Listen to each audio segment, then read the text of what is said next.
then I'll say the more universally accepted definition of the mental load is the invisible burden is often the word that's used. The invisible burden, the invisible work that happens, say, behind the scenes, right? If you think of a theater, you're seeing the performance, right? You're seeing the actors and the actresses at that time stating their lines and all that things, but you're not seeing all of the behind the scenes that is going into it at that time and that has gone into it to build the back end.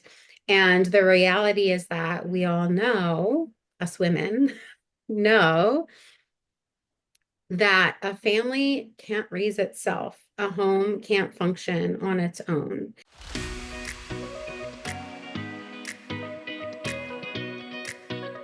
Hi, and welcome to Beyond Empty Nest. I'm your host, Jody Silverman, speaker, mentor, and Chief Dare Officer at Moms Who Dare.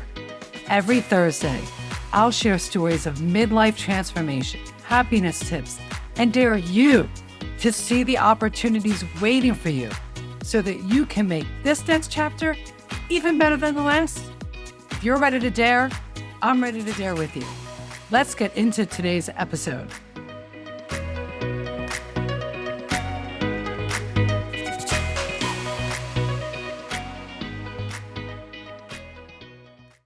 Welcome to Beyond Empty Nest, everybody, the podcast where we navigate midlife with curiosity and courage and a whole lot of heart. I'm your host, Jody, here to help you embrace this next chapter with confidence and joy. Today, we're diving into a powerful conversation at the intersection of motherhood and mental health, exploring the invisible mental load we carry and how past experiences shape our relationships and well-being.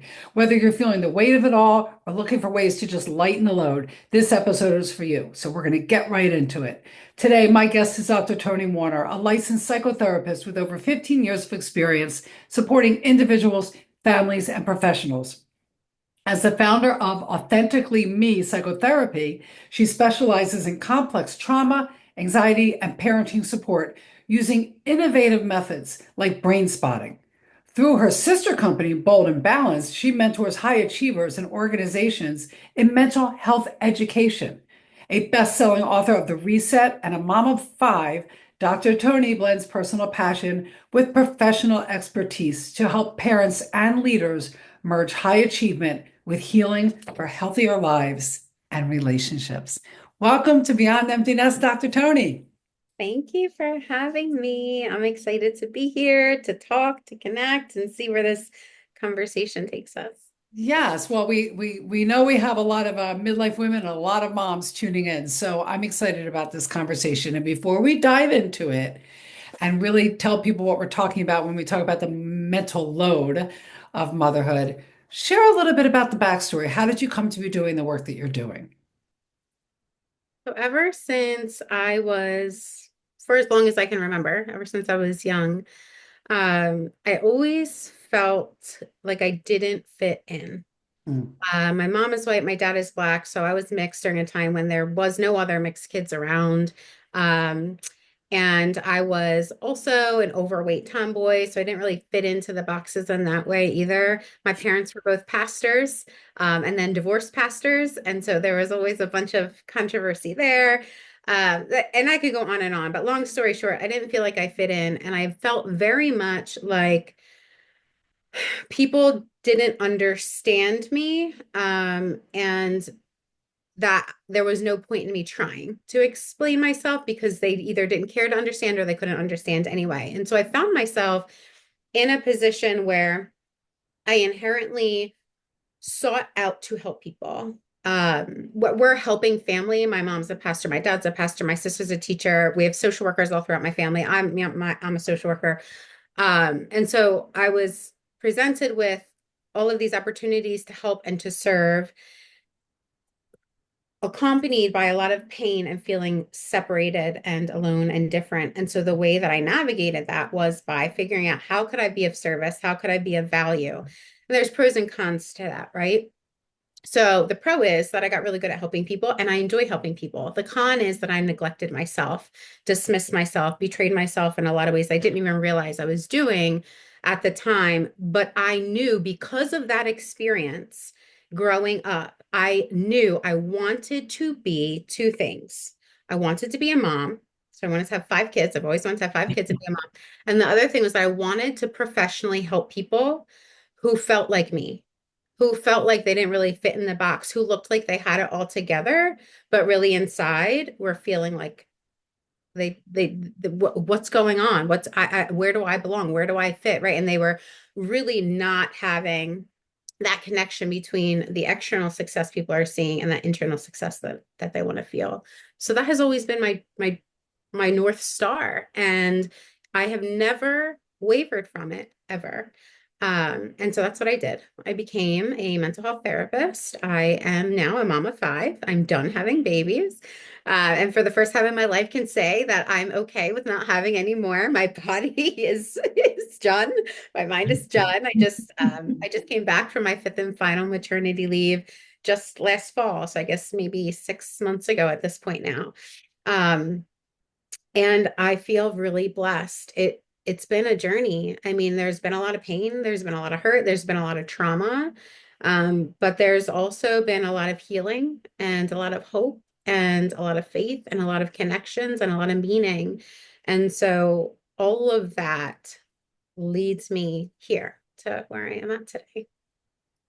I love that. I love your story. Thank you for sharing it. I know so many women listening can find themselves somewhere in that story, somewhere of not fitting in and feeling like the square peg in the round hole, trying to be in the round hole. And it's a lot when you're a lot. We go through a lot when we're young. And I really do appreciate you sharing all of that with us. And I love how you say that this is what you knew you wanted to do two things, and you've never wavered, and you're on the path doing exactly what you set out to do. So, yay. And now you're here to help our listeners. So, when you talk about, so we have most of our listeners, I mean, we're not all moms, but the majority of us are moms. And we don't all have kids that still live at home. And yet, I have to tell you, I mean, once a mom, always a mom. Yep. I tell you, as a mom of two adults who don't live at home and haven't lived at home for a while, I'm still a mom. I just mom them in a different way. But when you talk about the mental load of motherhood, and I know you're coming from, you have some younger children too. You have children. How old are your children? Share that. 15, almost 12, 7. Um, and then the younger two, I had back to back, so 28 months and 11 months. So you have a wide spectrum of age. So what's the mental load of motherhood when we hear that? Because I mean, I can make an assumption myself on what that could be, but how would you tell somebody what are you talking about when you say that? I would ask our listeners to pause for a second and answer that question for themselves first of what comes to mind when you think about, when you feel into what the mental load is. Because I do think it can look and feel a little bit different for each of us. We have unique circumstances, unique relationships, and unique backgrounds that inform our current experience. So I would say pause, ask yourself what comes to mind for you. And then once you do that, push play again, right? To those of us that are tuning Okay. in. And then I'll say the more universally accepted definition of the mental load is the invisible burden is often the word that's used. The invisible burden, the invisible work that happens, say, behind the scenes, right? If you think of a theater, you're seeing the performance, right? You're seeing the actors and the actresses at that time stating their lines and all that things, but you're not seeing all of the behind the scenes that is going into it at that time and that has gone into it to build the back end. And the reality is that we all know, us women, know that a family can't raise itself, a home can't function on its own. And we are in a time where, thankfully so, some men are acknowledging that behind the scenes more and are trying to step into that role more. And I think that's beautiful. It's also very difficult because it's a different role for them, just like it's a different role for us to be willing to step back from that. True. That's true. We might say we want more help, but allowing and if we're talking about husbands, wives, to allow the husband to do it his way too. Yeah. Yes. So the mental load is that think about just today, or just this week, what you have done in your head to Mhm. prepare for something, whether consciously or unconsciously, right? Because maybe you're just used to doing it, so you're not really thinking about it. You're just doing it on autopilot. But maybe it's an event that's coming up, or maybe it's needing to get things cleaned around the house because there's just a project that you guys did, or maybe there's an upcoming project and you have to gather the items for it and you have to create a design for it, X, blah, blah, blah. I mean, on and on, right? I mean, I could list so many things. So we're doing a garden right now, and so I just had to create like the design for the garden because we had to make sure we're not putting the plants that don't go next to each other because then they could kill each other and all of these things. So like this is so much research. I don't have the mental capacity to do it. So I had to put it to the side every so often. It takes mental, it's not just time. No. It takes mental energy to do that. I have to make sure the kids' appointments are scheduled. And if something has to be rescheduled, I have to make sure that that's rescheduled. And if the dishes are piling up, I either have to make sure they get done or initiate asking someone to make sure they get done, or, and go on and go on and go on. And so these are the tasks and the mental process that goes into a household and a family needing to function. Yeah. Oftentimes, statistically, it tends to fall on the Mm, woman. yeah, no, it does. I like how you shared that. I like how you said about the sharing the load and just and be discerning about what you need help with. And as I'm sitting here and you dared us to think about this a little bit, you challenged us of what it means to me. I'm thinking about what's the mental load of motherhood for me as an empty nest mom, as my daughter is engaged and she's getting married, and my son lives outside of the home with his significant other, his girlfriend. And yet there is a mental load for me. For me, what it means is what am I holding onto too tightly that's causing me angst and stress? What can I let go of? How can I embrace the newness of my now relationship with my children? Like that's a mental load for me as an empty nester. And I know a lot of them are because it's hard to relearn motherhood for adult children. That's really hard. And it's interesting sharing the load. There are certain aspects of motherhood for me where I turn to my husband and I said, okay, here's what I'm feeling. Here's what I really want to do. And he's like, yeah, no, no. And that's hard, Dr. Tony, because I pride myself in having really good mom instincts. But this whole territory of adult children, my natural instincts might not be so spot on. So how I share the load, I do a check-in with my husband. Hey, this is what I'm feeling. This is what I think I want to do. What do you think? And he'll be like, I wouldn't do it. Well, why? Why? What could be? And I challenge him because I like part of me is like, he can't tell me what is right or wrong. I know better than him, but I don't. So that's what you said to take a pause and that's what it means to me. The mental load of motherhood in empty nest is really relearning how to be a mom to adult children, and that's a lot. And And relearning how to be you. What does that look like and feel like to be you? yeah, You're still a mom. And also, there's so many other aspects of us as women, too. I call it the multifaceted mama, right? Because we really are multifaceted and we can forget that sometimes. And there are times where it makes sense, right? Where that would happen because if our kids are going through a particularly difficult time or if they're really little, they need us more. yes, And so we have to prioritize accordingly. But we need to be able to acknowledge there's different facets of ourselves that need us as well. yeah, I love that. All right, so I want to talk about a topic that I know you help. I know you help so many of the people you work with. Reclaiming yourself while supporting others. Because I think as moms and professional women, I've always worked in the workforce. I always have one foot in the workforce and one foot in motherhood. And whether you did that or not, I think everybody, the majority of women probably have a difficult or challenging time prioritizing our mental health and our well-being without guilt, feeling like we have to put everybody else before ours. So, how do you have some tips and strategies that you share with your clients on how to prioritize our needs, our mental well-being, um, without the guilt?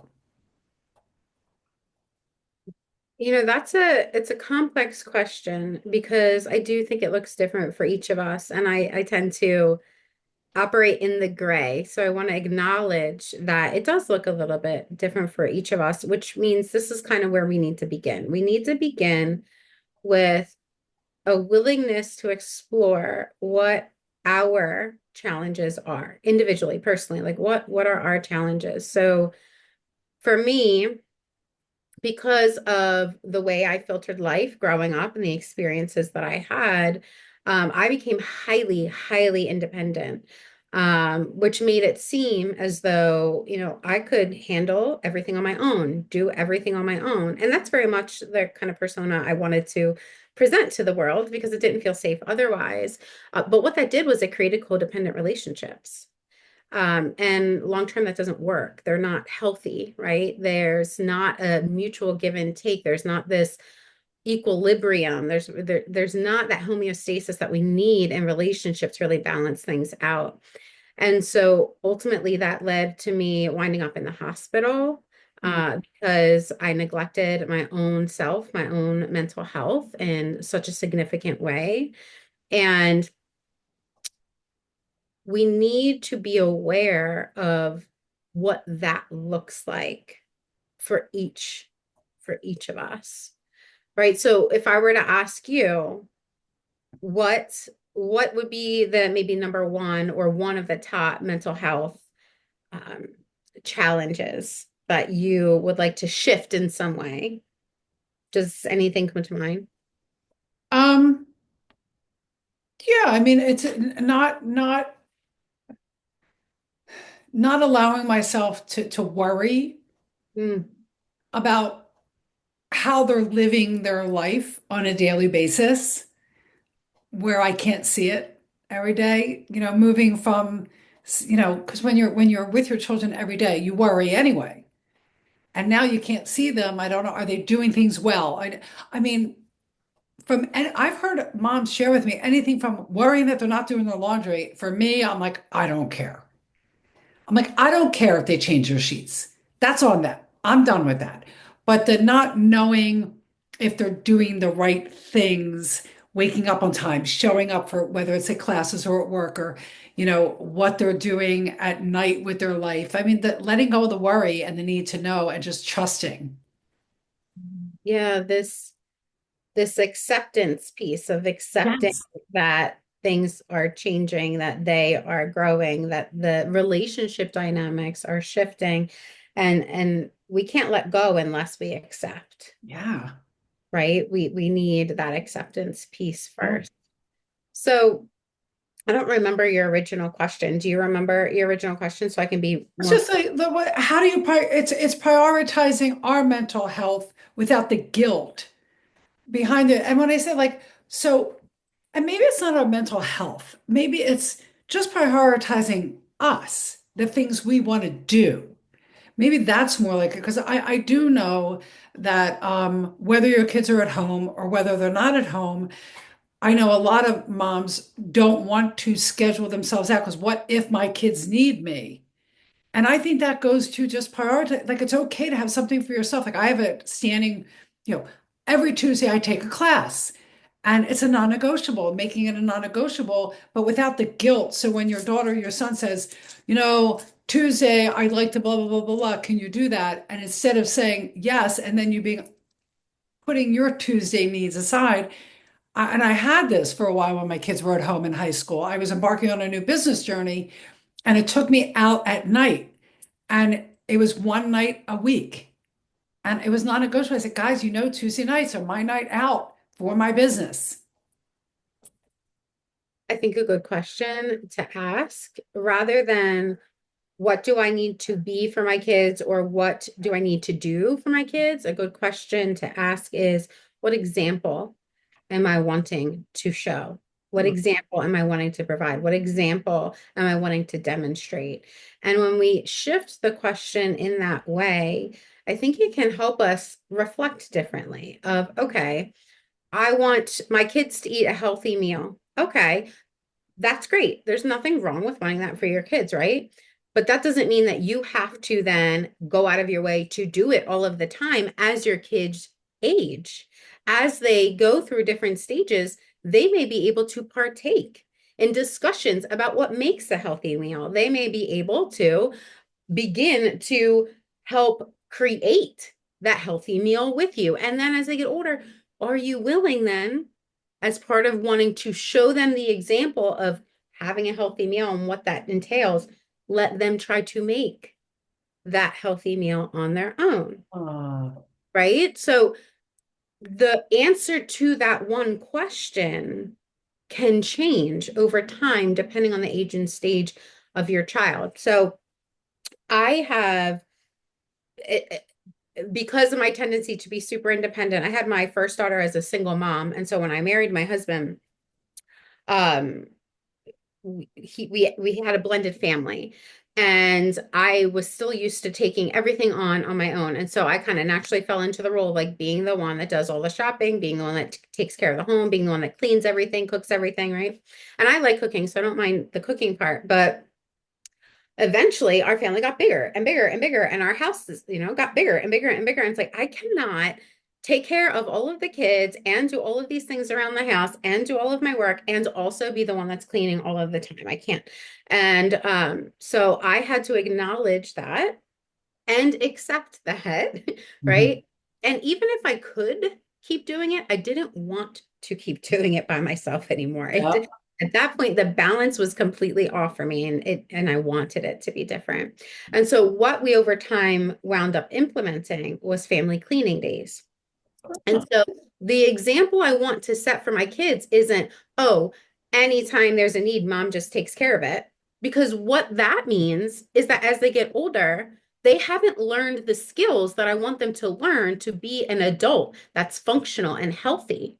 Yeah. No, the example I want to set is how to function in a healthy relationship and have a healthy, functional home, right? That's the example I want to set. And the way that I did that when they were little was I did do this stuff, but as they got older, it changed. So now on Sundays, everyone except the babies, the little two babies, Gotta love being the baby. Yeah.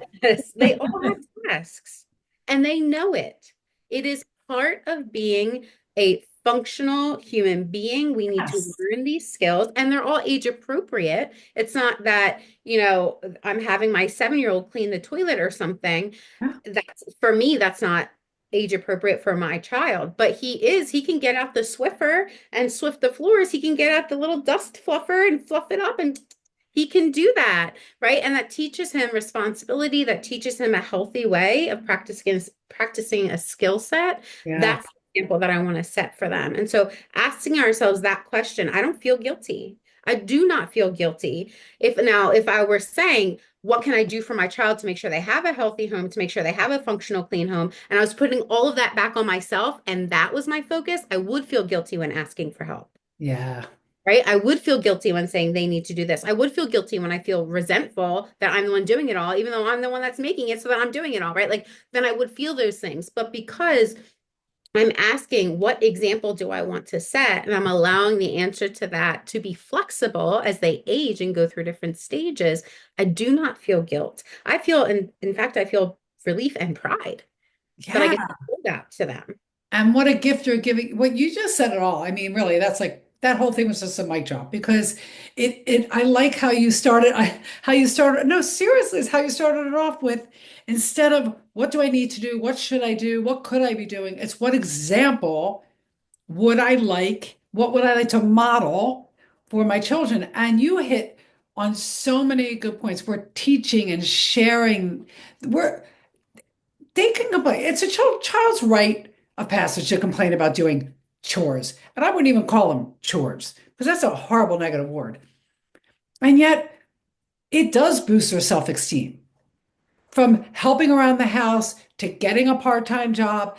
I mean, that is what builds character, builds confidence within us, right? And builds our self-esteem. And if we're not allowing them to share the load of the household, then you're right. We're not really modeling behavior where they're going to grow up, number one, to know how to do it, ask for help. When they're on, do we want that? No, we don't. We want our children to be able not to put themselves on the last of their list. We want them to be able to share it. So I love how you say it's empowering, but it is acknowledging and accepting that, and forget even like I would even say, and you can jump in here if you want, but I would even say don't look at it as like I just acknowledge I can't do it all. How about acknowledging and accepting that I don't have to do it all. Don't say I can't. Like word swapping and the way you use your word, like I might not be able to, but it sounds so much better to me to say, you know what? I don't want to be doing it all anymore. So I'm going to share it instead of I can't. That feels like failure. Yeah. Yeah, it's important how Well, we talk to ourselves. it's funny as you're saying that, what came to mind for me was, so during my fourth and fifth pregnancies, my body just got super sore, super fast, super achy, and I did overextend myself in cleaning because the bathrooms were my thing. That was what I would do on cleaning days. Well, one of the things I would do. And this one Sunday, I pushed myself too hard to clean the bathrooms. And I couldn't get out of bed the next day. I could not walk. I couldn't even go to the bathroom. My husband had to help me go. I was in so much pain. And it took like in my head, I knew before that point that was like, this is too much. But I was like, but I want to do my part. And now, you know what I mean? And so I pushed myself, I overextended myself. And it had to get to the point where I physically couldn't before I said, I need help with this. Even though we already had cleaning day, Yeah. we already, but it was time for change. Something had to change. I was the one that was pregnant for the fourth time, right? Like it just, something had to change, right? And sometimes if you're stubborn like me and you're a high achiever like me, sometimes we can catch ourselves overextending until we get to the, but I can't. Yeah. Because to say I don't want to can feel like failure. Or Yeah. to say, but I don't want to can feel like, oh, maybe I'm complaining or it's not fair, whatever, we can convince ourselves of all these different stories in our head. But really, it just was me putting myself back in that super hyper independent mode that I don't need to be in all of the time Yeah. to catch myself. And in that particular instance, I had to get to the point of pain and I couldn't. And now my husband and I share the bathrooms. We still do. We Yeah. share the bathrooms I love in that. the cleaning day. So it really, most of the time, it's just a matter of asking. And I would think, tell me if I'm wrong or right, I would think that everything we discussed here, you can take the word that you would share the same strategies with those high achievers in the leadership roles that they have in the workforce as Hmm. well. I would think, asking for help as a high achiever. I mean, is this similar? Is the philosophy similar? But philosophy, yes. But here's what I want us to catch. A lot of times we want to look for a formula or like a cookie cutter, blueprint. And it just is not, at least not the ABC 1, 2, 3 type formula. That's not how it works. However, yes, there are principles, that pillars, right, that we need to be aware of. So notice your tendencies. And if your tendency seems to fall on one extreme side of the spectrum versus the other extreme side of the spectrum, and it's not working for you, focus on, like, notice that and practice shifting that thing. So if you tend to be someone that is like me and will get caught up in overachieving, over functioning, being overly independent, then you got to notice when you're headed in that direction of that intense realm, and then practice maybe delegating, practice maybe asking for help. However, if you're someone that tends to operate on the other end, maybe when stressors are really high or transitions are really stressful, whatever the case is, and it's you stop believing in yourself and you believe that you can't do anything, and you maybe find yourself in a victim mode, or you find yourself in this place of despair, something like that, then what you might need to practice is doing some things that challenge you and showing yourself that you can.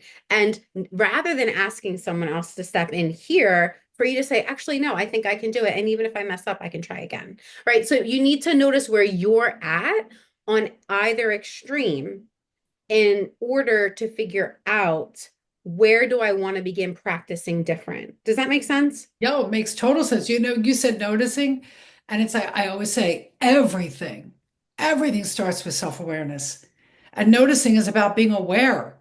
Noticing is understanding who you are and how you operate. And that's what it makes total sense. I would never have thought about it that way. This is why I love it. I was on a panel with you, Dr. Tony, and we were all talking about mindset, but every time you spoke, you gave me a different way of hearing it. And that's why I have all these different guests in all different shapes and sizes and walks of life coming on the show because somebody listening is going to hear something you say differently than the way I've said it or somebody else said it, and it's just going to click. So, yes, that makes total sense.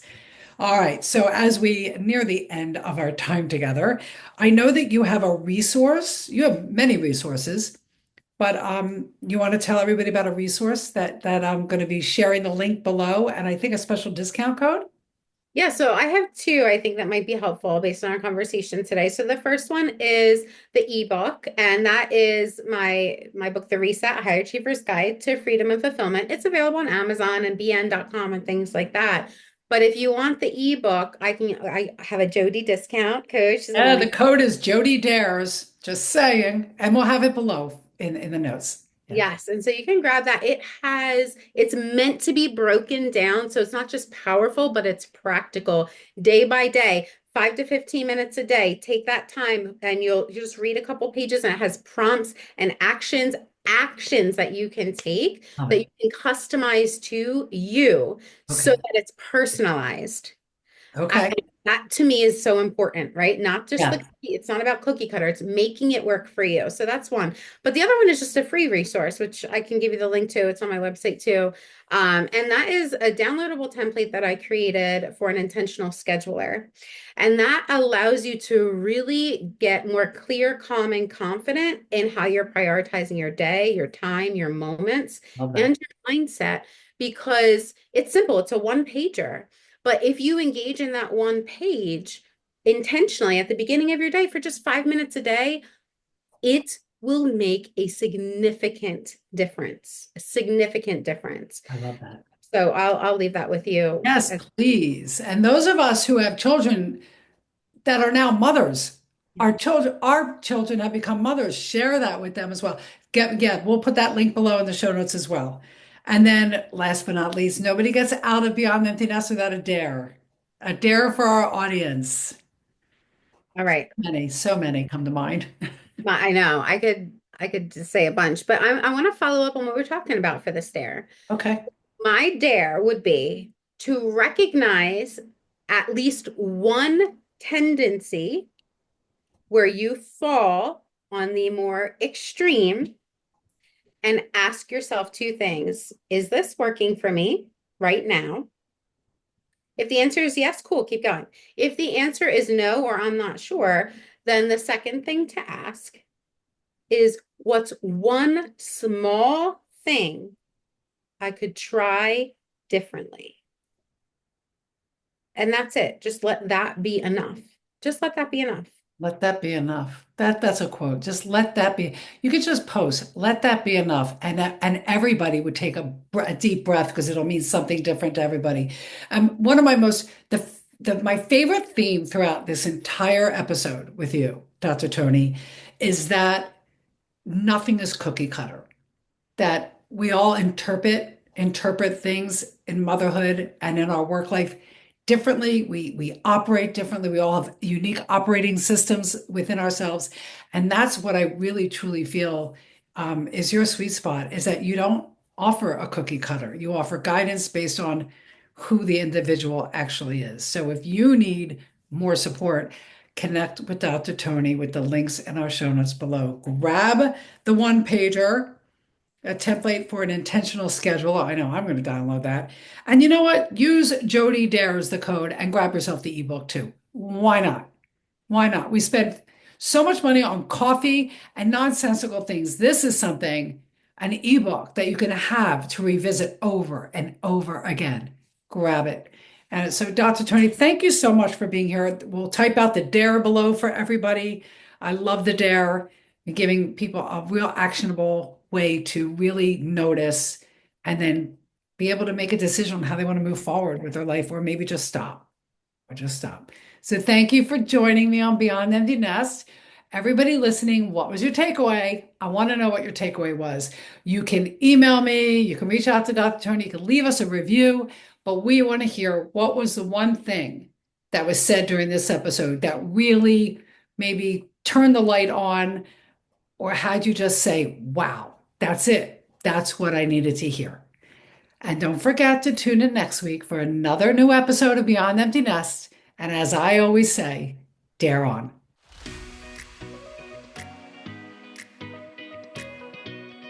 If you've enjoyed this episode of Beyond Empty Nest, head over to jodysilverman.com for full show notes and resources. But wait, before you leave, I have a question.